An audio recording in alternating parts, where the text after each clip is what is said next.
My name is Ana Gomez Sarrion, and I'm 22. My name is Elena Martin. My name is Bailey Mary White. Hi, I'm Wilson. I'm from Brazil. When I was 15 years old. 29 years old. For I haven't been studying, in and Denmark. I kommer am fra Tyskland, og jeg er 23 år gammel.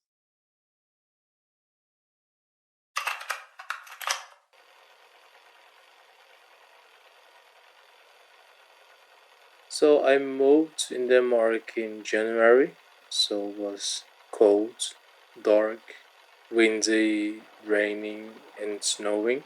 And for me, the biggest difference from what I had experienced before was how dark it was. And I think that was the first shock that I had in the country.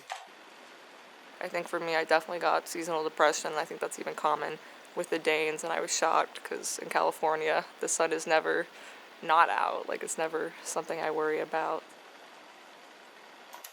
Being here, the first big challenge was, as I mentioned, the culture change. People are very individual and they like the privacy in their own space. So I think for me it was a bit of a challenge to not feel alone. Jeg har altid været en del af den danske kultur, men mere som tilskuer. Ikke som en, der har været en del af det på en måde. I Danmark på en måde kan man sige, at man er en borger af glas. Altså, du er gennemsigtig. When I go back, I think more and more, I feel more like a stranger, and I feel more like an outsider. Me going back to Spain means also going back to being who they knew. Like, it's been 7 years. I've grown a lot. I've changed a lot. It's not easy. Either you get to be a cool new thing at school, who then everyone wants to be your best friend for like a week, and then it's boring when they realize that you still can't understand Danish.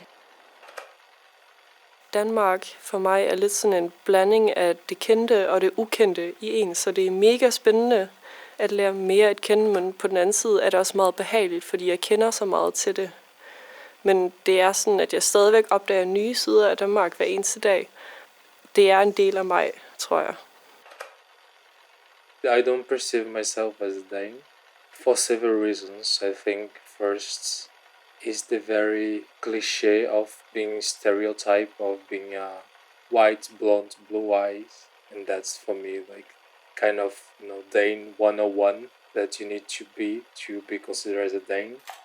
If I went back to Spain, I just felt like they would just be expecting the same person that I was when I left, and that's also kind of what happens when I visit, and it's just so exhausting because I feel like so trapped and like I just don't feel like I can be who I am.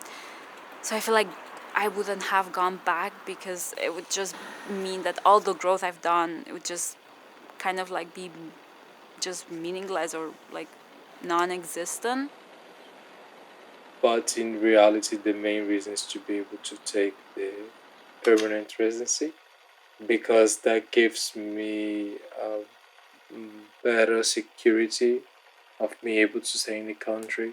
Just by the fact that my only tie to the country is officially the job, it sort of makes me realize that I'm still an outsider, that if I lose my job, then Denmark doesn't really want me as a citizen. I feel like sometimes there can be a bit of maybe an implicit superiority thing where Danes think, they have an amazing country which they do, and they know everything about the world and they're very educated, but then I think that could prevent wanting to learn more about different cultures. I think it's just the way they're raised, perhaps. And I think as well that I honestly think before I used to say, oh yeah, like I feel Danish or whatever, but it also to me when I look back at it, it feels like very much what Danish people want to hear.